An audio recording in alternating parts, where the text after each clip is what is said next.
সুপ্রিয় শিক্ষার্থী বন্ধুরা, বাংলা গানের ইতিহাসের ষষ্ঠ পর্বে আমি কেবি স্যার তোমাদেরকে ওয়েলকাম জানাচ্ছি। আজকে তোমাদের জন্য এই পর্বেও থাকছে 30টি এমসিকিউ টাইপ প্রশ্নোত্তর, যা তোমাদের থার্ড সেমিস্টারের জন্য ভেরি ভেরি ইম্পর্টেন্ট। এর আগের পর্বের ভিডিওগুলি দেখার জন্য আমার চ্যানেলকে সাবস্ক্রাইব করার পাশাপাশি চ্যানেলের প্লেলিস্ট ফলো করো।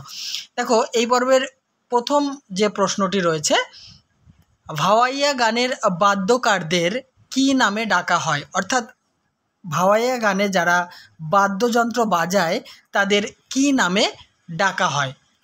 বাউদিয়া। ভেরি ভেরি ইম্পর্ট্যান্ট এই কোয়েশ্চেনটি। নেক্সট, ঠুংরি গান কে প্রবর্তন করেন? নবাব ওয়াজেদ আলী শাহ। 153, মঙ্গল গানগুলি সপ্তাহের কোন দিন থেকে কোন দিন পর্যন্ত গাওয়া হতো? এক মঙ্গলবার থেকে শুরু করে অন্য মঙ্গলবার পর্যন্ত গাওয়া হতো। নেক্সট প্রশ্ন, মঙ্গল গানগুলি গীত হওয়ার দিন সংখ্যা কত?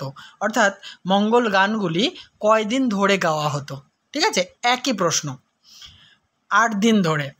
পরের প্রশ্ন, আমার ভাইয়ের রক্তে রাঙানো 21শে ফেব্রুয়ারি গানটি কার লেখা? আব্দুল গফ্ফর চৌধুরীর লেখা। নেক্সট 156, লাচারি কি? লাচারি হচ্ছে ছন্দ। পরের প্রশ্ন, ঈশ্বর গুপ্তের মতে কবিগানের জন্মভূমি কোথায়? শান্তিপুর। নেক্সট, বাংলাদেশে ধ্রুপদ গানের প্রচলন হয় কোন শতাব্দীতে? অষ্টাদশ শতাব্দীর দ্বিতীয়ার্ধে। নেক্সট, রবীন্দ্রনাথ ঠাকুরের প্রথম সঙ্গীত শিক্ষক কে ছিলেন? বিষ্ণুচন্দ্র চক্রবর্তী। 160, কলকাতার কোন স্থানকে কেন্দ্র করে ঠুংরি গান সারা বাংলায় বিস্তার লাভ করে? মেটিয়া বুরুজকে কেন্দ্র করে। পরের প্রশ্ন, পক্ষীর জাতিমালা কে প্রতিষ্ঠা করেন? গৌরহরি দাস মহাপাত্র। ইনি কিন্তু রূপচাঁদ পক্ষী নামে পরিচিত। পরের প্রশ্ন, রবীন্দ্রনাথ ঠাকুর রচিত মৌলিক খেয়াল গানের সংখ্যা কত? 55টি। জেনে নেব নেক্সট প্রশ্নোত্তর। রবীন্দ্রনাথ ঠাকুর নিজস্ব শৈলীতে কয়টি টপ্পা গান রচনা করেন? 25টি। 164, বড় আশা করে এসেছি গো কাছে ডেকে লও গানটি কোন সুরের অনুসরণে সৃষ্টি হয়েছে? কর্ণাটি সুরের অনুসরণে। নেক্সট প্রশ্ন, তোমারই ইচ্ছা হোক পূর্ণ গানটি কোথা থেকে নেওয়া হয়েছে? মীরার ভজন থেকে। 166, সারি গানের সুরে গাওয়া একটি রবীন্দ্রসঙ্গীতের নাম উল্লেখ করো। এবার তোর মরা গাঙে। 167, রবীন্দ্রনাথ ঠাকুর তার গানে মোট কত প্রকার তাল প্রয়োগ করেছেন? 25 প্রকার। 168, ওই মহাসিন্ধুর ওপার হতে গানটির সঙ্গীতকার কে? দ্বিজেন্দ্রলাল রায়। 169, কল্যাণী নামক গ্রন্থে কার গানগুলি সংকলিত হয়েছে? রজনীকান্ত সেনের। নেক্সট, শচীনদেব বর্মন সঙ্গীত নির্দেশিত প্রথম চলচ্চিত্রটির নাম কি?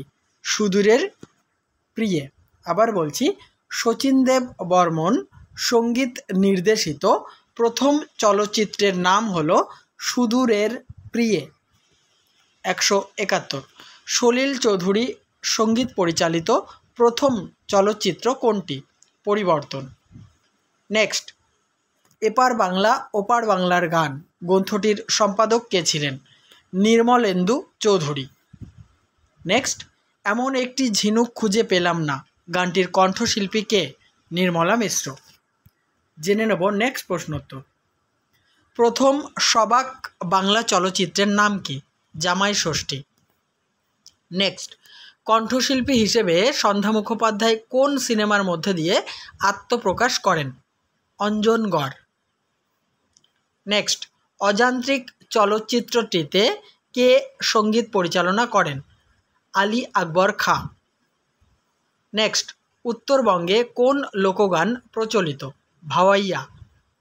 178, রুদ্র বীণা বাদনে কে বিশেষ পারদর্শী ছিলেন, বা রুদ্র বীণা বাদনের বিখ্যাত শিল্পীর নাম কি? উত্তরটি হবে প্রমথনাথ বন্দ্যোপাধ্যায়। 179 নম্বর, সরোদের বিখ্যাত শিল্পীর নাম লেখো। ইন্দ্রনীল ভট্টাচার্য।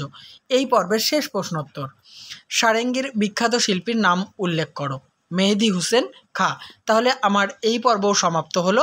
নেক্সট পর্বের ভিডিও নিয়ে খুব তাড়াতাড়ি হাজির হব। যদি এই আমার ভিডিওতে নতুন হয়ে থাকো অবশ্যই চ্যানেলটিকে সাবস্ক্রাইব করে রাখো, আর একটা ফোল্ডারে যাবতীয় তোমাদের থার্ড সেমিস্টারের ভেরি ইম্পর্টেন্ট 100% কমন সহ আমার একটা ফোল্ডারে সমস্ত ভিডিও আছে, দেখে নিতে পারো।